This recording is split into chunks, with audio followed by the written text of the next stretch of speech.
Olá, muito boa tarde a você. Chegamos, seja bem-vinda, seja muito bem-vindo. Está no ar o Pauta Aberta desta terça-feira, dia 7 de novembro de 2023.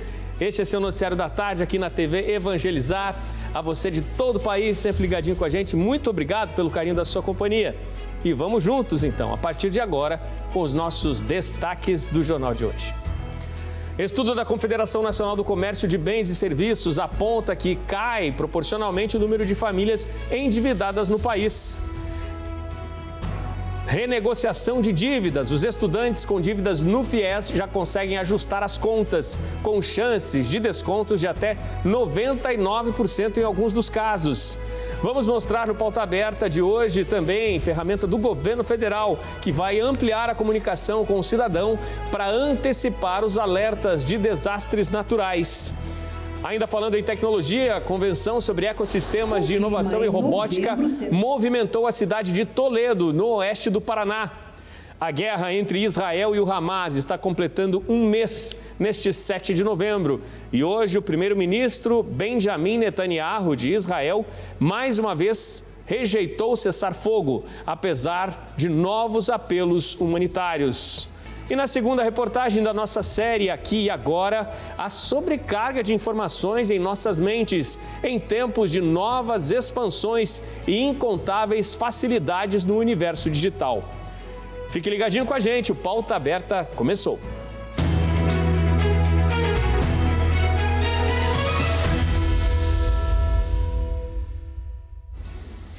O número de famílias endividadas caiu no Brasil. De acordo com pesquisa realizada pela CNC, que é a Confederação Nacional do Comércio de Bens e Serviços, proporcionalmente aquelas com alguma conta ainda não pagas, eram 77,4% das famílias no país em setembro.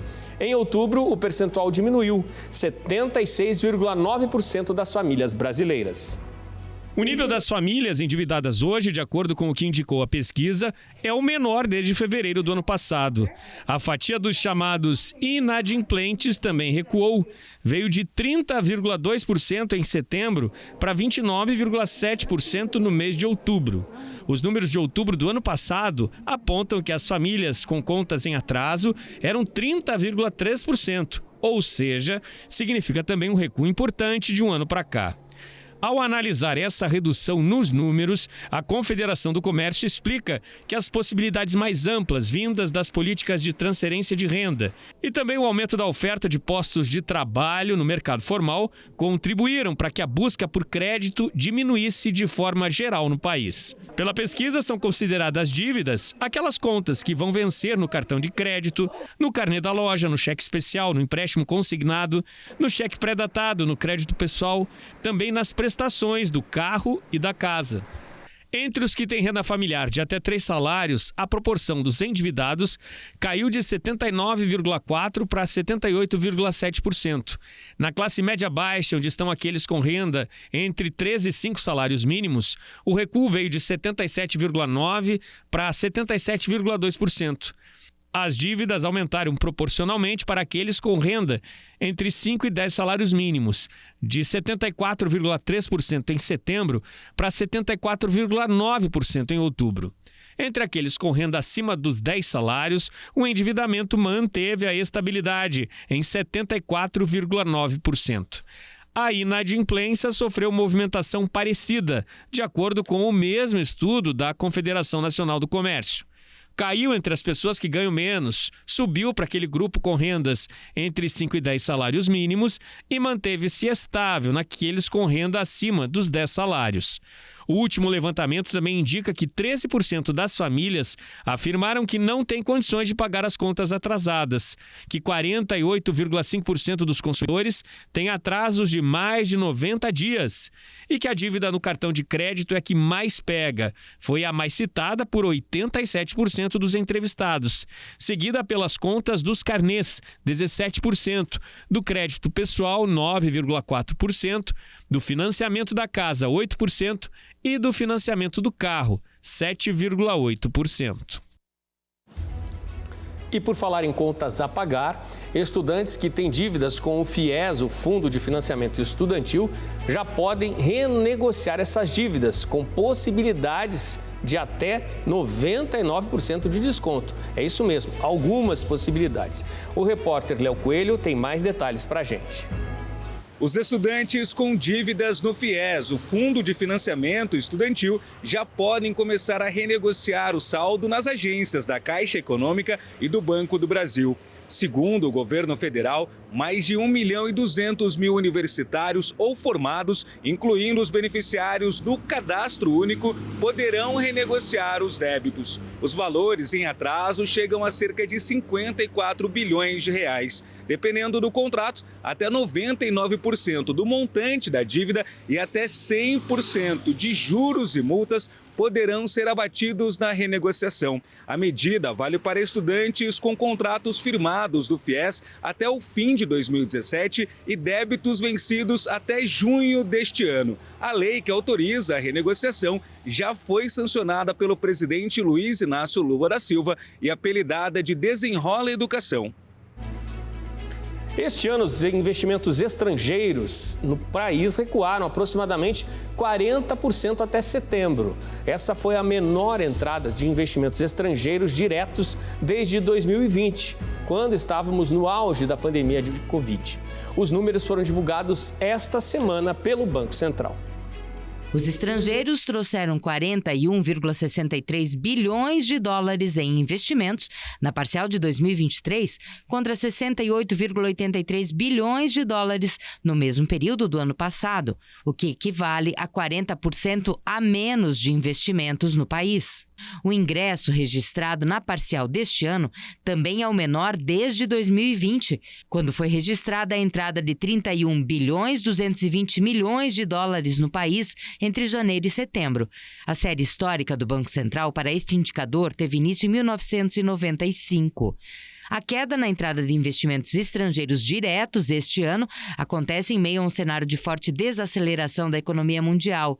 Para conter a inflação, os bancos centrais têm elevado os juros pelo mundo, com reflexos no nível de atividade. No Brasil, porém, o cenário é de estabilidade no PIB. Após uma alta de 5% em 2021, o PIB brasileiro registrou crescimento de 2,9% no ano passado.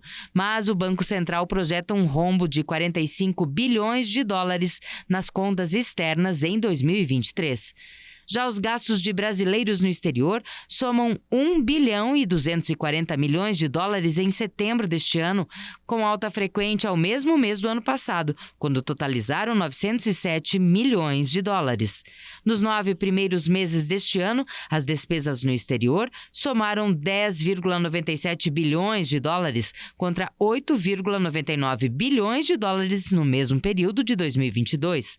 As despesas de brasileiros fora do país são influenciadas por fatores como o nível de atividade econômica, que apresenta estabilidade neste ano, e o preço do dólar, usado nas transações internacionais.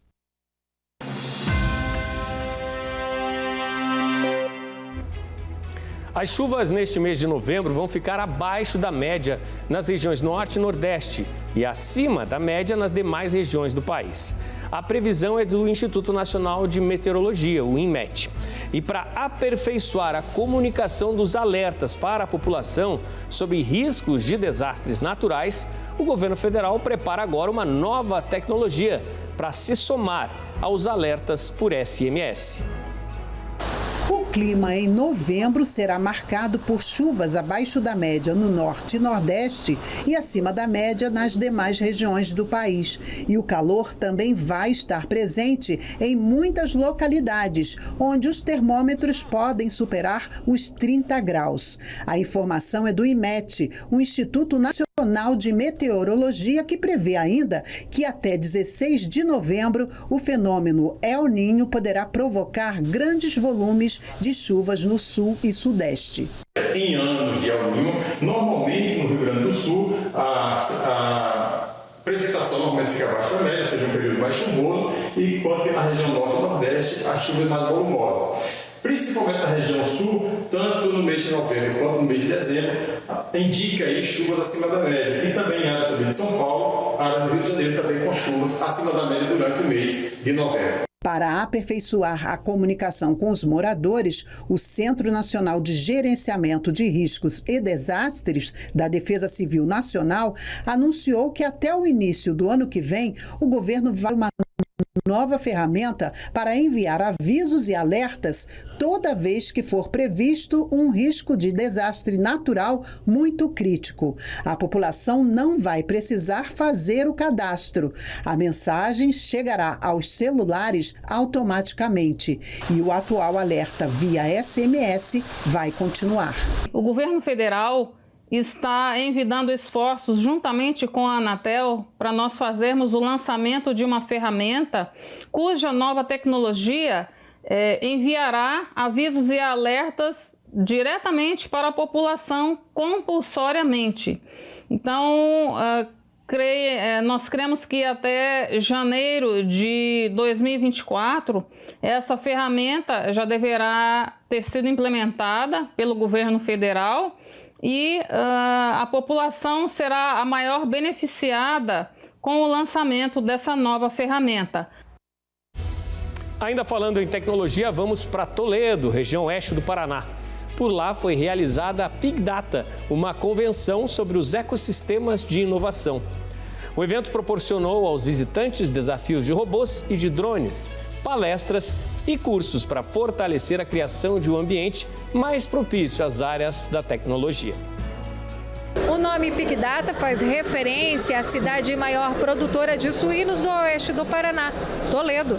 Mas nesse evento que se vê mesmo é muita tecnologia produzida por estudantes universitários e também de escolas para mostrar que o mercado de trabalho está nas mãos deles. Robôs, soluções para o agronegócio, entre outras tecnologias que mostram a capacidade das instituições educacionais em mostrar o que pode ser feito para resoluções de problemas. O evento é promovido pela Associação Comercial e Industrial de Toledo. O objetivo é que eventos como este aconteçam com frequência e desafie os jovens a desenvolver ainda mais a região oeste. Aqui a gente vê os embriões, né? Então, quando você vê o aluninho lá de 10 anos mexendo com um robozinho, esse é o cara que quando tiver 20 vai estar dentro de uma indústria, fazendo automação industrial, fazendo, por exemplo, né, aqueles robôs, todo mundo tem isso na cabeça, né? Aqueles robôs que constroem carros, né? Aquilo é robótica. É a mesma base que eles mexem aqui com aqueles robozinhos de brincadeira. No futuro eles podem estar fazendo esse braço que constrói carro. Para desenvolver projetos não importa a idade, basta ter mesmo vontade. Heitor Bortolini, de 10 anos, no meio dos robôs desenvolvidos pela instituição que estuda, já sabe bem o que quer ser quando crescer. Eu sempre pensei em ser um inventor, então, aprender a fazer isso já me dá um incentivo gigante. Para o município de Toledo, toda essa tecnologia é símbolo de desenvolvimento da região. E naturalmente que a gente que aqui está nesse ambiente territorial municipal se encanta com toda a força também que o setor privado tem nos seus investimentos. Então, conectando aquilo que o município faz, o Estado faz com a força do setor privado, a gente certamente pode melhorar os ambientes e desenvolver socioeconomicamente de forma equilibrada. Esteve presente também o secretário de Educação do Paraná, Rony Miranda, para palestrar aos participantes sobre o futuro da educação no estado. O que a gente está fazendo? Preparando os nossos meninos, nossas crianças e adolescentes e jovens para esse futuro. Hoje ensinando programação desde o 6º ano nas escolas em tempo integral e cívico-militar e também para o ensino médio todo. Todo o ensino médio do Paraná, os 340 mil estudantes estão aprendendo aula de programação.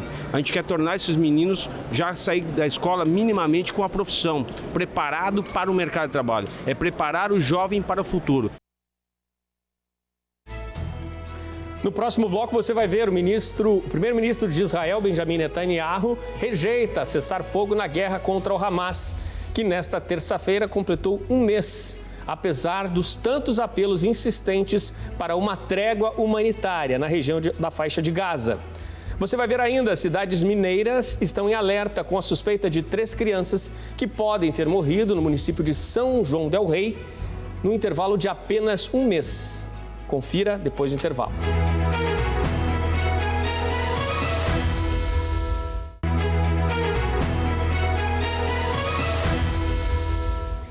Pauta Aberta está de volta para este segundo bloco. São 4h35 da tarde agora. Estamos ao vivo para todo o país. A você de casa, sempre ligadinho com a gente aqui na TV Evangelizar.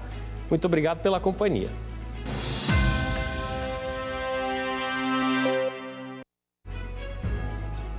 A guerra entre Israel e o Hamas está completando um mês. E hoje o primeiro-ministro de Israel, Benjamin Netanyahu, rejeitou mais um pedido de cessar-fogo para esta guerra, apesar dos apelos insistentes para uma trégua humanitária na região da faixa de Gaza.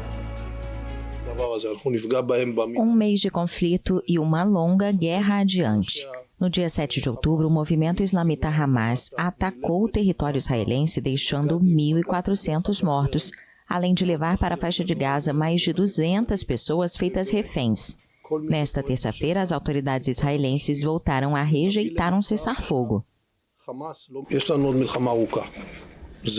Temos uma longa guerra pela frente. Não é um dia, nem uma semana, nem 2 semanas. Levará tempo. A razão é simples. Quem matou ou sequestrou mais de 1.500 cidadãos israelenses, crianças, mulheres, com todas as atrocidades graves, não será inocentado. Durante a noite, os bombardeios aéreos israelenses prosseguiram contra o território palestino controlado pelo movimento islamita e provocaram mais de 100 mortes, de acordo com o Ministério da Saúde do Hamas. Com a cobertura aérea, as tropas terrestres israelenses continuam avançando na faixa de Gaza, depois de cercar a cidade e dividir o território em 2, segundo os militares. Em 2005, após 38 anos de ocupação, Israel retirou de maneira unilateral os soldados e colonos de Gaza, mas Benjamin Netanyahu afirmou que o país vai assumir por um período indefinido a responsabilidade global pela segurança no território palestino depois da guerra. Hoje, as tropas de Israel, dentro da cidade de Gaza, afirmaram ter encontrado o túnel onde estaria um dos líderes, o número 2 do grupo extremista Hamas. Israel já afirmou que as tropas chegaram ao coração de Gaza. O próximo objetivo será identificar e neutralizar as forças do Hamas. De acordo com o Ministério da Saúde em Gaza, que é controlado pelo grupo extremista Hamas, em 31 dias deste confronto, o número de mortos passa de 10 mil. Do total de vítimas, 4 mil são crianças. De acordo com fontes oficiais em Israel, o ataque do Hamas, em 7 de outubro, deixou 1.400 mortos. Crianças também estavam entre as vítimas. Além disso, aproximadamente 200 pessoas hoje são mantidas reféns pelo grupo extremista Hamas. Em Londres, foi hoje o primeiro discurso do novo rei no parlamento britânico. E neste primeiro discurso de um rei em mais de 70 anos, Charles III afirmou que o governo vai tomar medidas difíceis. O premier Rishi Sunak tentou apresentar uma visão de longo prazo, já de olho nas eleições. Pela primeira vez como monarca, Charles III proferiu nesta terça-feira o primeiro discurso do rei no parlamento britânico, no qual o governo conservador de Rishi Sunak tentou apresentar uma visão de longo prazo, com a intenção de ganhar votos para as eleições legislativas.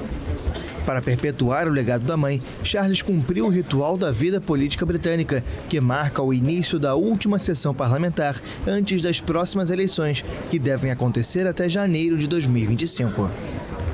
My lords and members of the House of Commons. Lordes e membros da Câmara dos Comuns, é consciente do legado de serviço e devoção a este país estabelecido pela minha amada mãe, a falecida rainha, que entrego este primeiro discurso de um rei em mais de 70 anos. Com a coroa imperial na cabeça e sentado no trono dourado da Câmara dos Lordes ao lado da rainha Camila, o rei teve uma fala de 10 minutos. No discurso preparado pelo premier, o monarca afirmou que a prioridade do governo é tomar decisões difíceis, mas necessárias a longo prazo para mudar o país. O texto, cujo conteúdo político costuma ser vago e geral, constitui uma das últimas chances para Sunak mudar a tendência das pesquisas, favoráveis atualmente aos trabalhistas.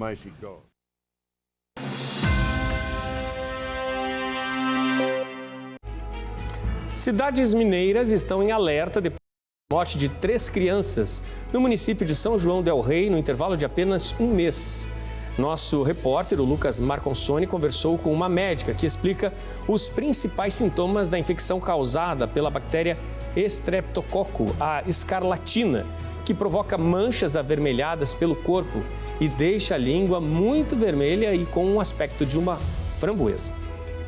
Recentemente, uma notícia chamou a atenção de vários pais porque 3 crianças no estado de Minas Gerais morreram por conta de uma bactéria. Doutora, que bactéria é essa e por que ela chama muita atenção? Então, veio essa notícia, no interior aí de Minas Gerais, é Streptococcus pyogenes beta-hemolítico do grupo A. Então, é um palavrão, aí é uma bactéria relativamente comum no nosso ambiente. Ela fica nas superfícies e é muito de fácil contágio. E por que é mais em criança? Porque criança compartilha objetos, criança põe a mão na boca, põe a mão nos olhos, acaba sendo mais fácil a transmissão. E a questão de compartilhar, às vezes, talheres, põe a boca nos brinquedos, acaba contaminando as outras pessoas. Então, é uma bactéria super prevalente.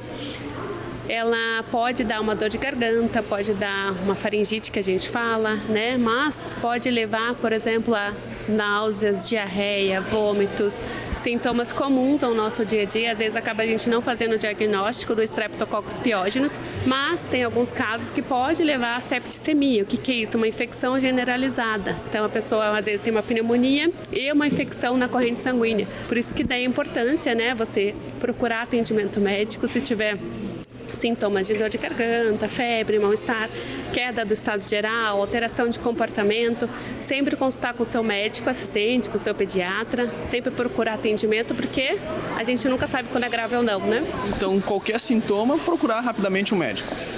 Sim, com certeza. Acho que a avaliação médica é essencial, porque a gente consegue discernir aí de uma doença mais leve, uma doença média, uma doença mais grave, quando que precisa internar, avaliando aí individualmente.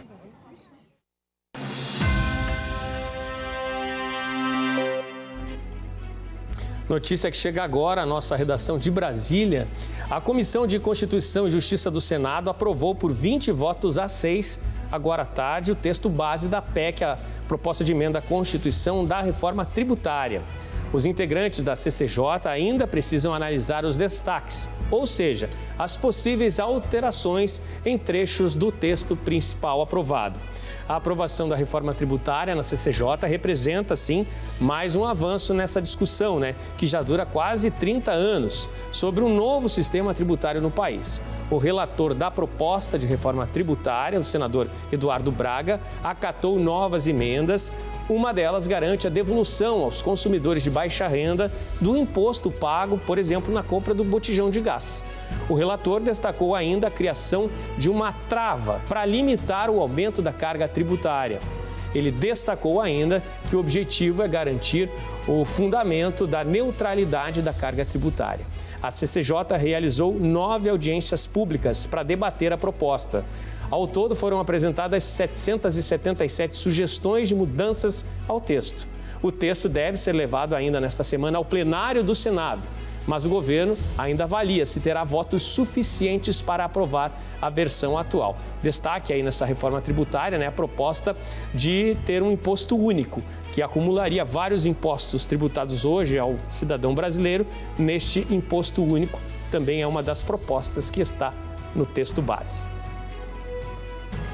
Hoje, na segunda reportagem da nossa série especial sobre esse ritmo acelerado das coisas, vamos mostrar que perder a linha de pensamento durante uma conversa, esquecer um objeto que tinha acabado de colocar em algum local ou não lembrar onde estão os óculos que estavam nas suas mãos, pode demonstrar que estamos sobrecarregados por diversas tarefas e que são exigidas principalmente pelo ambiente digital. A vontade de absorver tudo, o problema é que isso pode transformar a nossa cabeça numa grande confusão.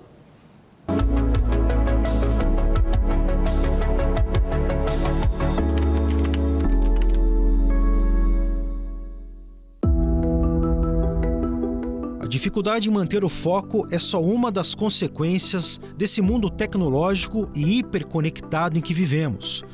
Nosso sistema mental tem recebido algo como 11 milhões de bits em estímulos por segundo. Embora nem tudo isso seja assimilado pela nossa consciência, estamos sobrecarregados. No decorrer do tempo, nós passamos a ser pessoas que exercem diversas tarefas. Então, nós passamos de monotarefas para multitarefas. Então, o século XXI exige muito isso, e principalmente com a tecnologia digital. O que é importante enfatizar é que a tecnologia sempre existiu. Então, pegar uma pedra, transformar essa pedra em um objeto pérfuro-cortante, isso é tecnologia. Só que a tecnologia digital, ela traz uma demanda, ou várias demandas, no caso, que exigem mais das nossas capacidades cognitivas. Então, essa multitarefa faz com que a nossa capacidade de concentração ela seja mais exigida. Essa brutal carga de informações está diretamente ligada ao nosso estilo de vida e aos hábitos que fomos adquirindo ao longo do tempo. Nossa relação com a tecnologia está no topo das causas de um acontecimento que a neurociência batizou de atenção parcial contínua. Ou seja, nossa atenção pula de uma coisa para outra em curtíssimos intervalos de tempo, como se fosse uma bolinha de tênis de mesa, o que acaba minando o algoritmo do nosso poder de concentração. Habituamos a nossa cabeça a mudar de foco constantemente. Depois fica difícil e até entediante manter a atenção na mesma coisa durante muito tempo. Quer um exemplo prático de como isso acontece?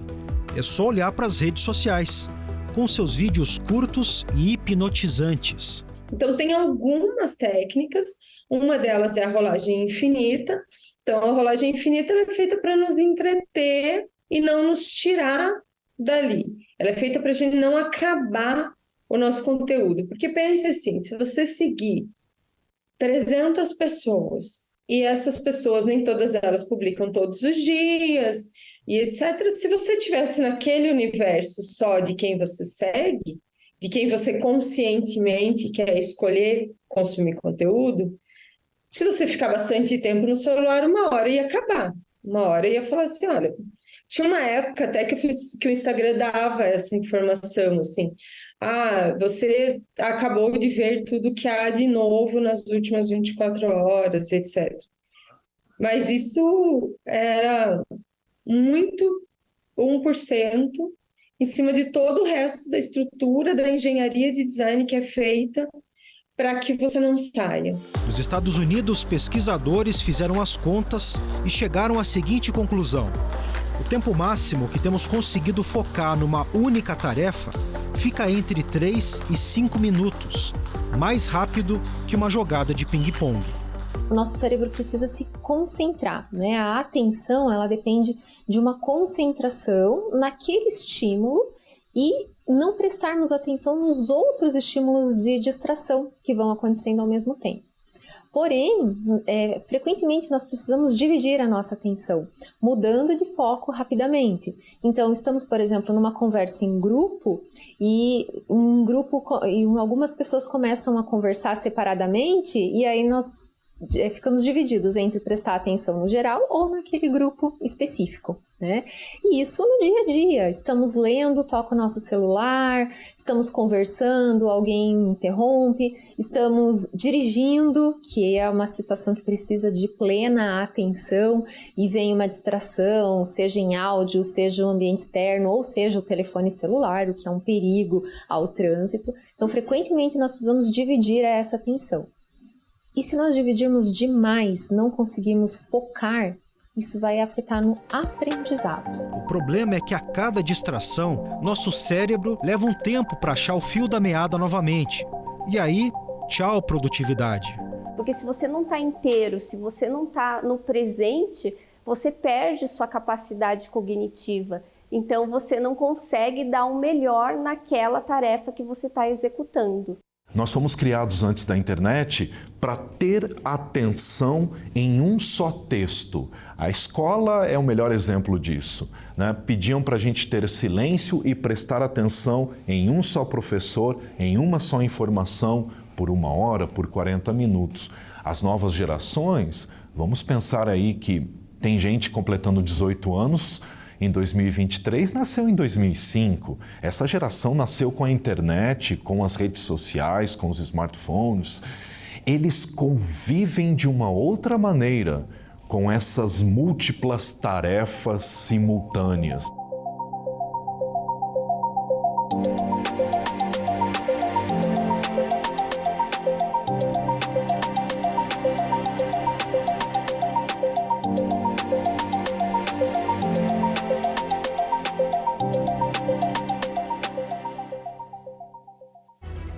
Múltiplas e assustadoramente incontáveis tarefas e distrações simultâneas. Ufa, é muita coisa, muita inovação. Na reportagem de amanhã, a terceira da nossa série, Aqui e Agora, o mundo vive na ansiedade. Nosso repórter Lucian Haro aborda esse problema que é de todos. Pauta Aberta desta terça está terminando. Muito obrigado pela sua companhia. Ótimo fim de tarde e até amanhã.